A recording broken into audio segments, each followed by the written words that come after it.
From ghoulies and ghosties. From ghoulies and ghosties. And long-leggedy beasties. And long-leggedy beasties. And things that go bump in the night. Good Lord! Deliver us! Deliver us. Tonight, Count Drahoon presents another attack of the bad movies. Tonight's celluloid disaster is one of giant international proportions. It is a South Korean kaiju film called War of the God Monsters.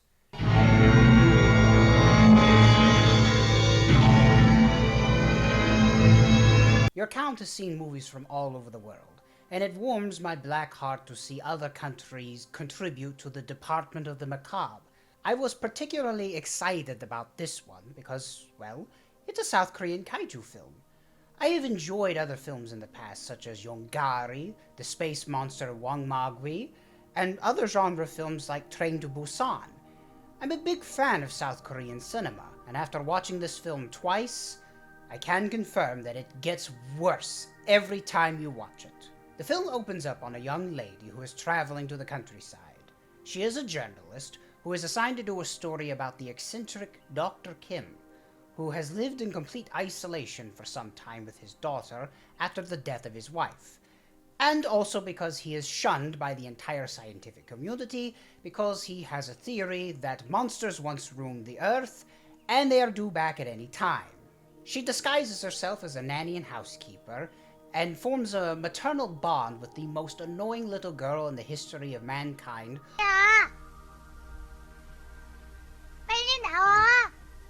While her father goes and explores the cliffs during the day and screams into the void about monsters coming back. 왜 내 학설을 믿지 않는 거야? 왜 내 학설을 믿지 않지? 인류에게 덮칠 대재앙의 조짐이 속출하고 있는데도 세상은... In between calming the little girl's tantrums, she does some investigating around the house, and lo and behold, she finds skeletons in Dr. Kim's closet. Literally. Although it's not actually his closet, it is the study that he has forbidden anyone to come in. And they're dinosaur bones. Well, the good doctor catches her and kicks her out of the house. But this doesn't stop the little girl from nagging and crying and pulling the whole, "Oh, my mommy's dad" card.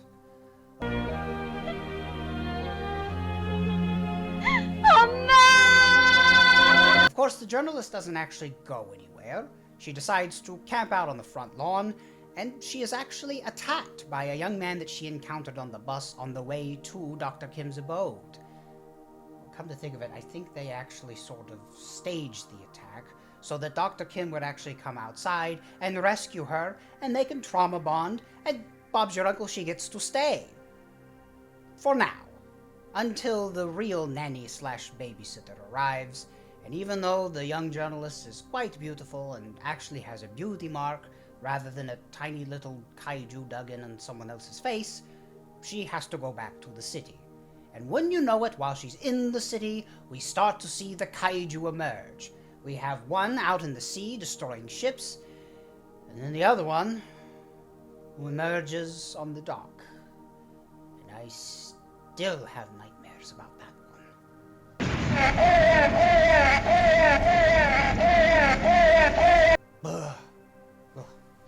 Slowly but surely, the kaiju emerge into South Korea, and a firefight between them and the military ensues. The journalist and Dr. Kim's daughter are caught in the crossfire between the evacuation and the kaiju's destruction. And if you ask me, Dr. Kim's daughter enjoys the destruction maybe just a little bit more than normal.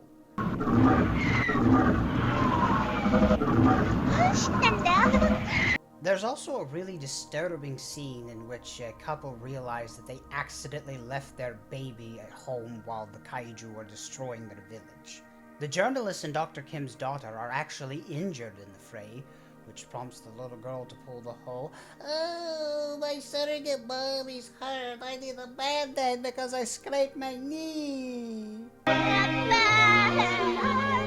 Basically, the kaiju and the South Korean military fight until they just stop. And then, of course, the journalist, Dr. Kim, and his daughter are all reunited. They go into this diatribe about how this is all mankind's fault because they don't respect nature. And then the little girl pulls the whole, hey, I want a new mommy. How about journalist lady? The end. I am of the opinion that all film has merit. But I'm really struggling with this one. This is by far one of the worst films that I've ever seen. And not so bad that it's good, it's just bad. And infuriating in some instances. For starters, the little girl in this movie just aggravates me. Her tantrums drive me up the wall, and her motivations don't seem to make any sense. She's crying and griping in one scene. Why is she so happy when the kaiju are destroying everything? If you ask me, she's either a really bad child actress or she wasn't directed properly.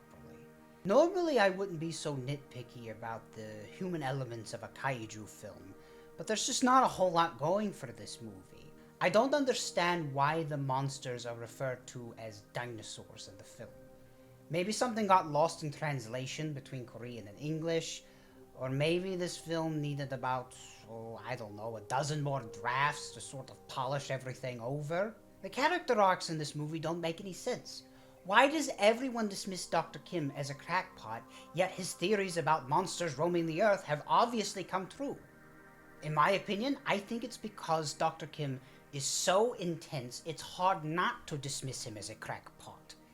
From a story perspective, it would have made a lot more sense if he was maybe a little bit stoic, a little bit guarded about his emotions because of everything he went through, and maybe he sort of comes out of his shell with the young journalist, and we see more of that romantic chemistry. He just remains so weird throughout the movie.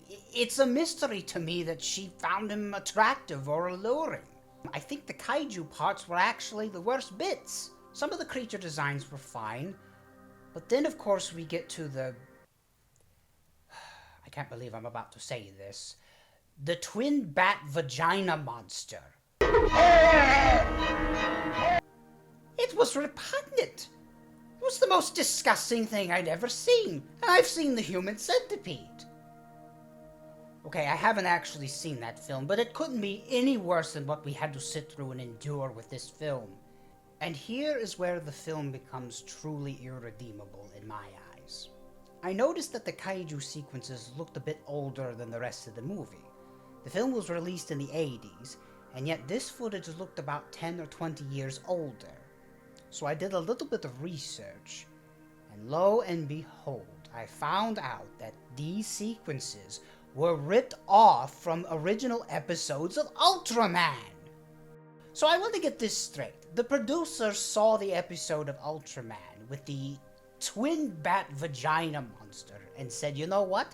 We like it, we're gonna use it, but we're gonna make our own disgusting sounding roar to really make this monster our own.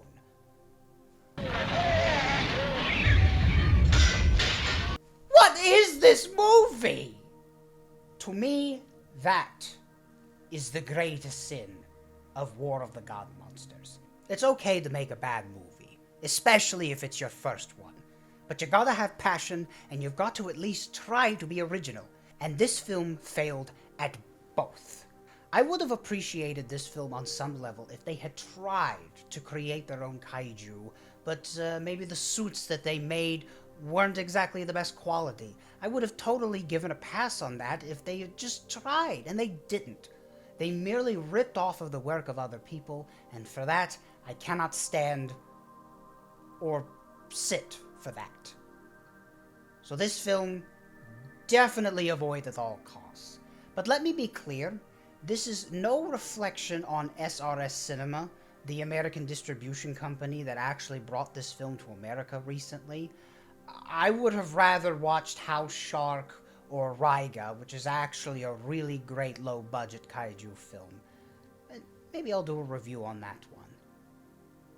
Shout out to Ron Bink if you're watching. He's a great guy. I've talked to him a few times. That's my 2 cents on War of the God Monsters. Be sure to like and subscribe to CountDrahoon Presents for more videos like this, and be sure to share and tell your friends so that we can expand our tangled web and hopefully get kicked on the algorithm. If you like CountDrahoon's Feature of Fright, be sure to give us a like and subscribe to our YouTube channel. If you want to go a step further and help us keep the lights off, might I suggest becoming a patron through our Patreon page.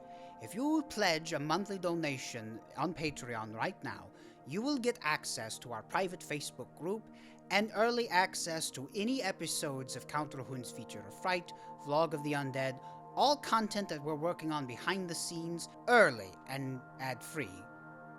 But we don't really have any ads yet. But once we get them, you won't have them. And we will be sure to give you a shout out at the end of every episode. Like our patron, Zach Robinson, Cova Gentry. Or you can subscribe to Trauma Now for $4.99 a month, where you will get access to all kinds of trauma content.